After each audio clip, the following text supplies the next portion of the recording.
Similarly, I'll on the expenditure side take this question from BBC that how much we spend.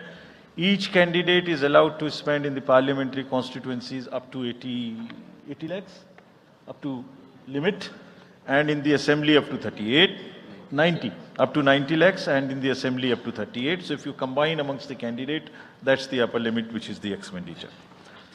You have asked about, somebody asked about EVMs. EVMs के बारे में मैं बहुत बार बता चुका हूं, लेकिन ठीक है, आपने फिर क्वेश्चन पूछा है तो, और देश में एक ऐसा अभियान भी चल रहा है जिसको बताना भी जरूरी है, इसलिए मैं थोड़ा विस्तार में बता ही देता हूं।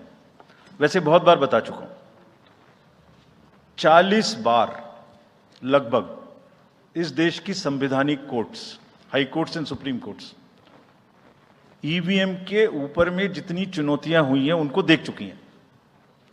चुनौतियां किस प्रकार की हुई? ये हैक हो सकती है, चोरी हो जाती है, 19 लाख मिसिंग हैं, इसमें दिखाई नहीं देता है, ये कंप्यूटर से खराब हो जाती है, रिजल्ट्स बदल सकता है, मैनिपुलेट हो सकता है। हर बार संवैधानिक कोर्ट्स ने इसको रिजेक्ट किया है। क्या कहा है? कभी कहा कि इसमें वायरस लग ही नहीं सकता, no question of introducing virus. कभी कहा इनवैलिड वोट्स नहीं हो सकते, कभी कहा रिगिंग इज नॉट पॉसिबल, कभी कहा कि when there is section 61A in the RP act which empowers the use of the EVMs, जब तक वो खत्म ना हो जब तक ये प्रश्न उठाना गलत है। कभी कहा कि EVMs are foolproof devices for counting and allegations of tampering are baseless.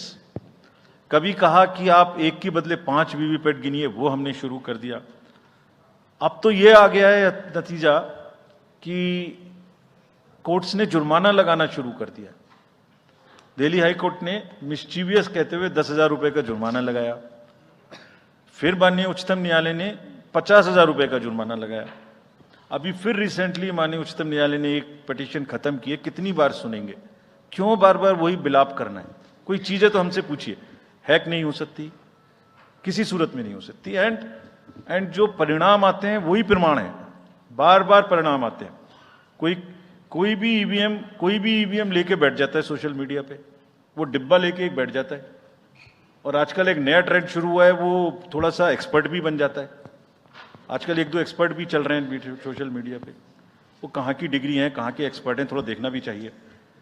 वो बताते हैं कि ये डिब्बा है, वो टूल बॉक्स जैसा डिब्बा होता है, उसके अंदर में क्या है पता नहीं है, उसमें से एक गत्ते के डिब्बे में से एक स्लिप भी निकलती है।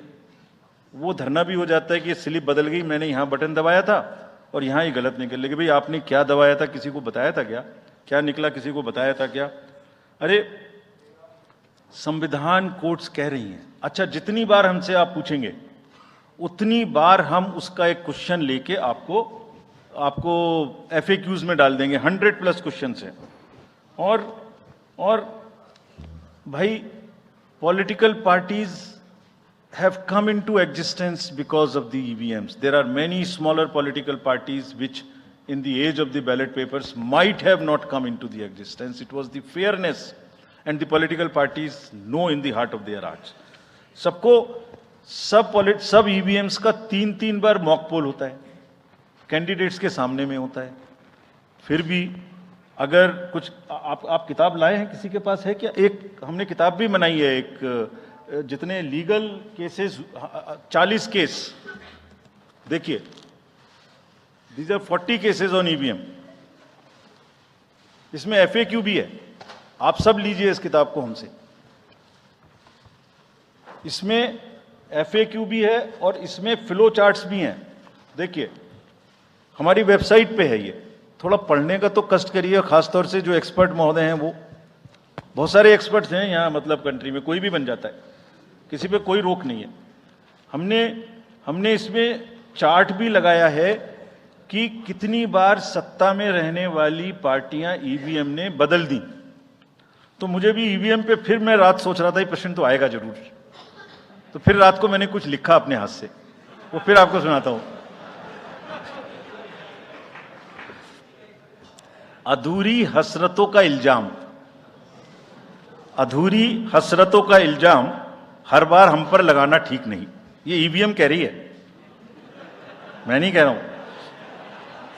अधूरी हसरतों का इल्जाम हर बार हम पे लगाना ठीक नहीं, वफा खुद से नहीं होती, खता ईवीएम की कहते हो। और बाद में गोया जब परिणाम आता है तो उस पर कायम भी नहीं रहते, आप ही के पक्ष में रिजल्ट आ जाता है। ये क्या बात है भाई, कितने दिन? EVMs are 100% safe, 100% sure. We know now in last 2 years again we have done large number of improvements. एक ईवीएम की नंबर जो भी किस बूथ पे जाएगी वो कैंडिडेट को दिया जाएगा, इसलिए इसमें कोई प्रॉब्लम नहीं है। नाउ जो एमसीसी के बारे में प्रश्न पूछा, जिसमें आप ये पूछना चाह रहे हैं कि हम बायस्ड होके किसी के खिलाफ एक्शन लेते हैं, किसी के खिलाफ नहीं लेते, यही आप प्रश्न बेसिकली पूछना चाह रही हैं। पूछना नहीं चाह रही हैं, आरोप लगा रही हैं, जिसका मुझे जवाब आपको देना चाहिए। Correct, very right, you have a question right to ask. आप पिछले 8, 10, 11 इलेक्शंस की सारे आरोप जितने हमारे पास आए हैं वो सबको एक बार पढ़िए। सबको पढ़ने के बाद सबके नोटिसेस देखिए जो हमने दिए हैं, उसमें जहां जहां कोई भी वायलेशन एस्टेब्लिश होता हो उस नोटिस के बाद, जवाब आने के बाद भी हमने ऐसा नहीं है सब में कार्रवाई की है। We are very, as I said, they are kind of a moral censure which we have in the beginning issued. और जिस किसी के भी खिलाफ में अगर कहीं भी कोई केस बनेगा, howsoever high star campaigner he और she may be, we will not sit back, we will take action. Next. Sir, we'll take some questions from that side. Yeah, the middle row. There is a gentleman holding both his hands up. उनको दे दीजिए। बोलिए थोड़ा जल्दी दें। Yes sir. Mic के लोग थोड़ा जल्दी दें। थोड़ा माइक जरा जल्दी दीजिए, वो सेंट्रल रो में है, वो हाथ जी उठा रहे हैं वो। जी मैं आशीष हूँ, अमर उजाला डिजिटल से। मेरा सवाल है सर, जो आपने अभी 4M की बात की थी, उसके लिए क्या कोई एडिशनल डिप्लॉयमेंट आपने किया है? अगर किया है तो वो क्या है sir? Just yeah, give it to him there. Yeah, please. Yeah. मैं राजस्थान पत्रिका से नवनीत मिश्रा हूं। अभी इलेक्टोरल बॉन्ड पे जिस तरीके से घमासान मचा हुआ है और सुप्रीम कोर्ट ने भी उस सिस्टम को खत्म कर दिया है, और जो चुनावी चंदे की जो पारदर्शिता की बातें होती हैं, तो उसके लिए वो सिस्टम लाया गया था।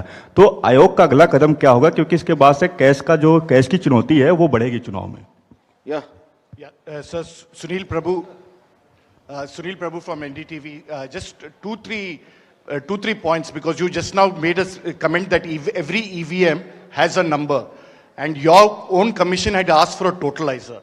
That totalizer has not happened because, if you wanted in the essence of free and fair election, then you should not be identified. The others, you said disclose. In the interest of the general public, and now we can't get from Mr. Arun Goel because he hasn't only cited personal reasons.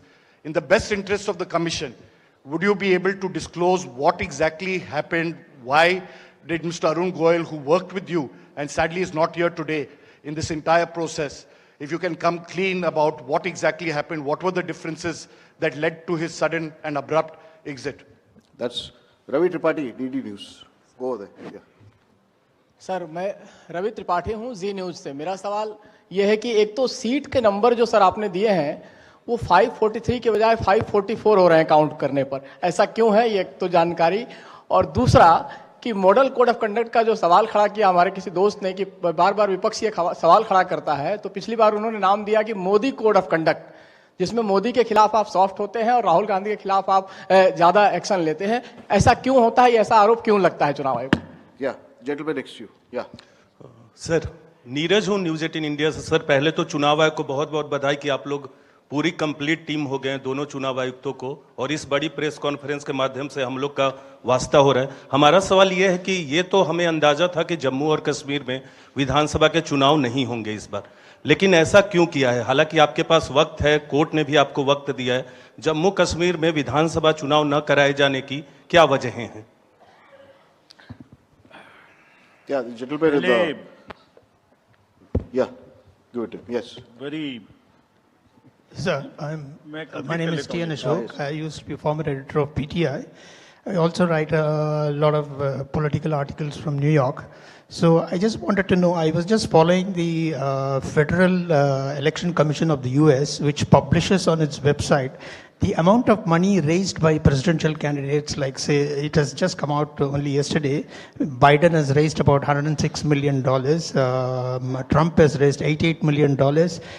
Nikki Haley has raised about $48 million. And Vivek Ramaswamy has raised about $24 million. Is it possible for the Election Commission of India to publish such kind of details of not the candidates, but the parties, how much have they raised for the 2024 elections? Yeah, thank you. CC will take questions. Now let me answer these questions first. Very critical, very important questions. What are in everybody's discussion during this time, and it is necessary that one clears the stand on that. So first of all, I must congratulate that you have calculated it's 544, not 543.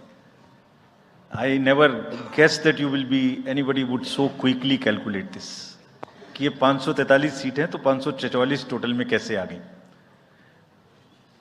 एक constituency में 2 बार election होंगे, which is in Manipur, तो वो 2 बार count हो रहा है, इसलिए 544 से. So this is the first part of yours. Let me come to Mr. Prabhu. You asked the questions on totalizer. I entirely agree with you that booth-wise result मालूम होने से किस बूथ पर किसने किसको कितना वोट दिया ये जानने से it's not a best possible situation in the country. We fully agree with this, and therefore we brought totalizer. The totalizer was an instrument कि जैसे एक राउंड में 14 टेबल पर काउंटिंग हो रही है तो 14 मशीन्स को एक साथ जोड़ दीजिए और 14 का रिजल्ट एक साथ आएगा तो कम से कम इतना पता नहीं लगेगा. लेकिन महाशय यहां तो एक ही मशीन के रिजल्ट पे भरोसा नहीं हो रहा, मैं 14 जोड़ दूंगा तो लोग बोलेंगे पता नहीं क्या कर दिया. Let the political system mature itself. The need is to introduce totalizer. We are ready to introduce it. Technology is ready. But let one has to work in the entire landscape. Let that be matured further. We prepared the machine to take votes of the migrant workers remote voting. The prototype is ready. Machine can take 72 polling assemblies together.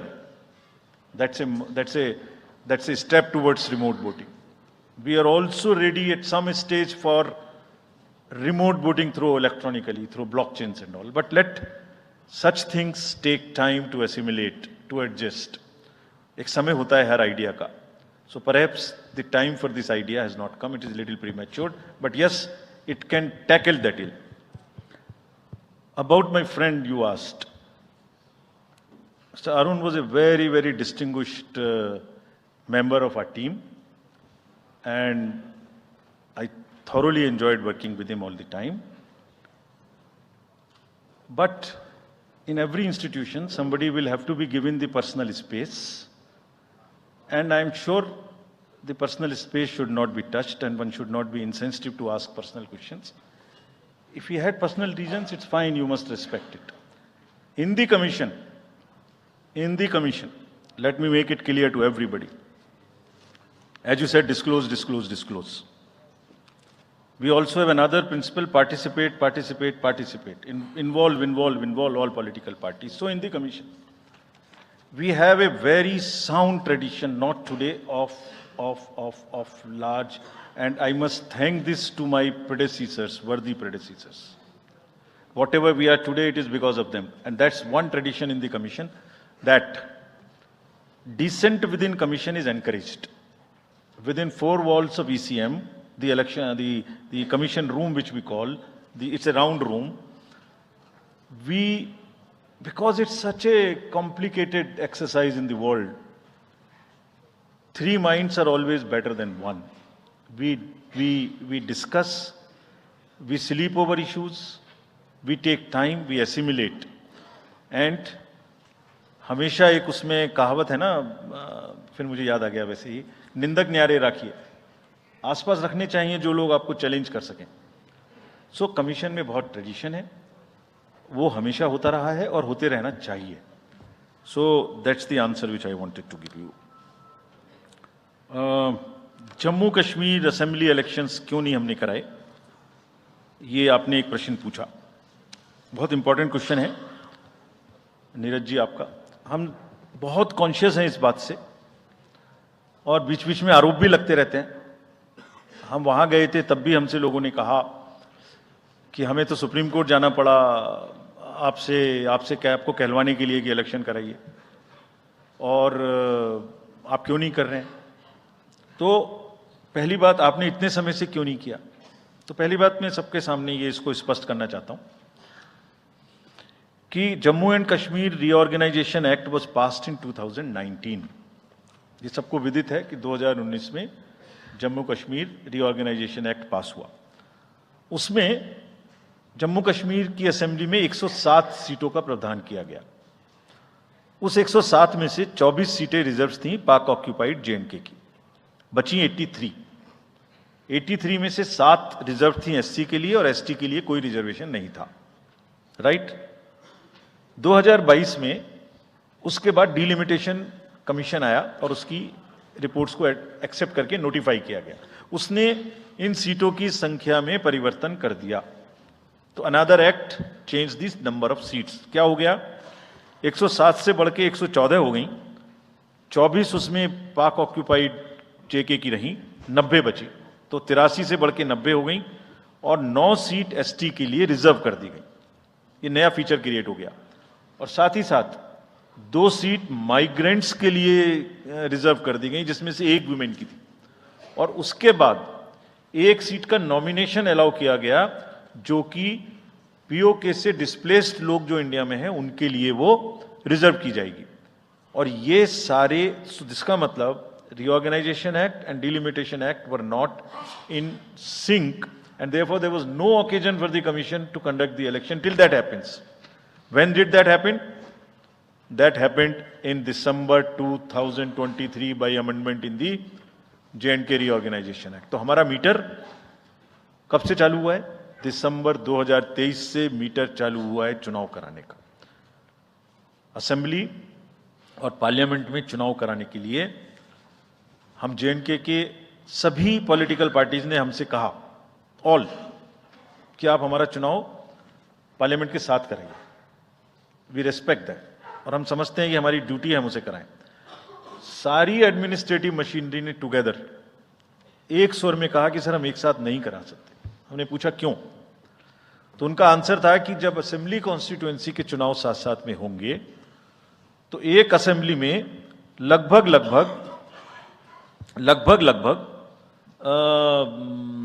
10 से 12 candidate खड़े होंगे।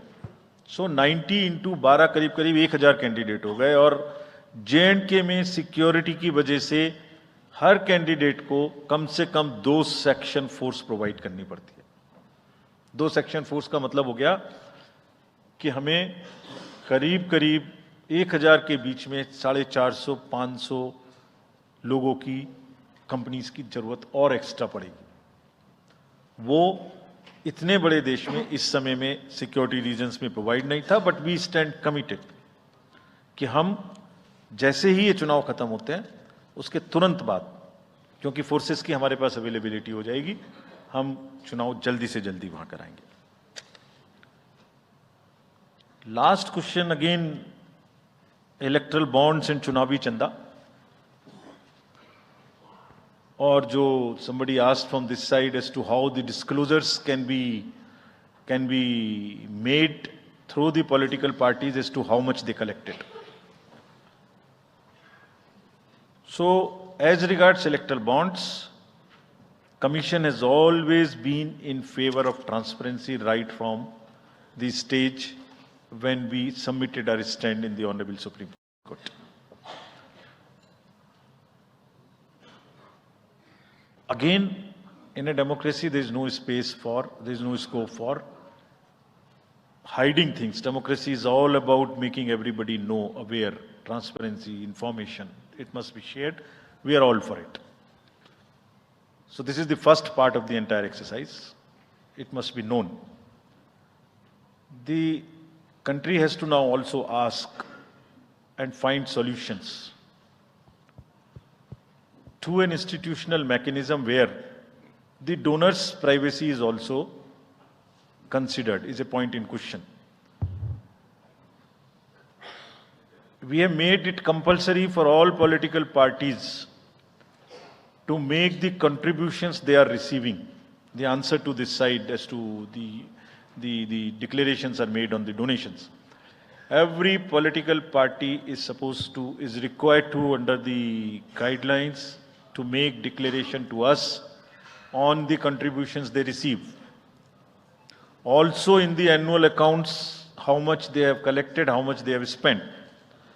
Also, after every election, they are supposed to give us an account of what they spent in that particular election. Supposing assembly election has taken place, we have contested, we have spent so much. And we publish it on the website of the commission for everybody to know what is happening. And this we have now made digital. But the unaccounted money which is used in the elections, on which during the elections we are very particular to control it. But how do we also control the donations in the unaccounted form is something which the entire nation has to work together.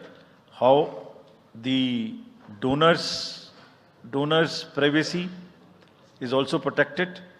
He is not harassed. How it is channelized.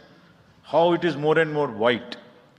In the digital age, there must be almost no scope. It must be a very, very less cash economy. I am speaking from my old finance days, but it must be very, very less cash economy, and therefore one has to think of it, and I am sure some better system will evolve where it becomes like that.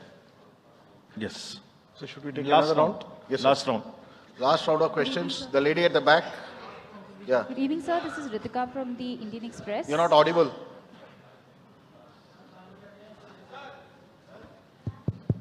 Yeah. Sorry. Good evening, sir. This is Ritika Chopra from the Indian Express. I have a question regarding Manipur. There's been this huge displacement of people on account of the ethnic strife. There are people who've been displaced living in relief camps and haven't come back home. What steps are is the commission taking to ensure that people actually turn out to vote in their respective constituencies? And secondly, sir, as far as the disclosure of data with regard to electoral bonds is concerned, was the commission expecting SBI to also share data pertaining to the unique bond number? Because what you got was just date of purchase, name and amount, and party name, date of redemption and amount. Can you introduce yourself? This is Ritika Chopra from the Indian Express. Thank you. Okay. The gentleman in that orange shirt there. Yeah, please. मैं Krishna Mohan Sharma Bharat express से मेरे दो सवाल हैं जिस मुहिम में आप लगे हुए हैं कि voting So kindly percentage stick बढ़े to one question. We don't have time. या सिंपल क्वेश्चन एक क्वेश्चन सर कि क्या वो समय आएगा हमारे देश में कि 12वीं का बच्चा जब पास हो तो उसको साथ साथ वोटर आई कार्ड मिल जाएगा और दूसरा सवाल एक ये है कि क्या हमारे देश में मैंडेटरी वोटिंग हो पाएगी कभी The lady in the light blue shirt, last row. Yeah. Sir, this side Harsha from Republic TV. I have two questions. First one, opposition parties have accused Election Commission of being biased when it comes to action against hate speeches. While you have said that adequate measures have been taken, but how is it different from the last time? And so second question is precisely about two states, West Bengal and Manipur. Both these states have witnessed immense violence last year. One during Panchayat election and other one with ethnic clashes. How Election Commission is ensuring safe and peaceful election in the booths this time? Okay, the gentleman in the front. Idhar hai ji, inko.